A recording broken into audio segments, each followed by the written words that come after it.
in my head again. You had your heart set on me, but these feels, they come and go, and they come so easily. Tell me what it is about you that I can't forget, but you're breaking down my walls again, just to set me free. Why do I, baby, why do I love the way everyday life. In this video, we'll introduce you to your new smartwatch and show you how to start using it. When you first take Vivo Active 3 out of the box, give it a charge.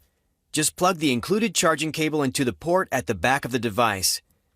Then plug the other end into any USB port. After it's charged, you can complete the easy setup process. It will walk you through how to get your smartwatch up and running and even pair it with your phone. Now, let's take a look at your watch. This is the home screen. You'll notice a button on the side of the watch face. You can press and hold the button to view the controls menu.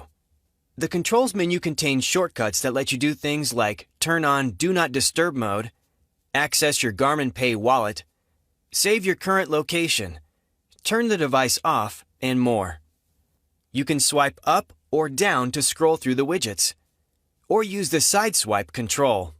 As you do, you'll see at-a-glance summaries of your daily activity, weather, smart notifications, heart rate, and more.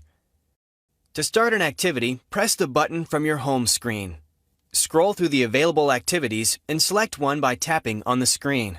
GPS will turn on automatically if you've selected an outdoor activity.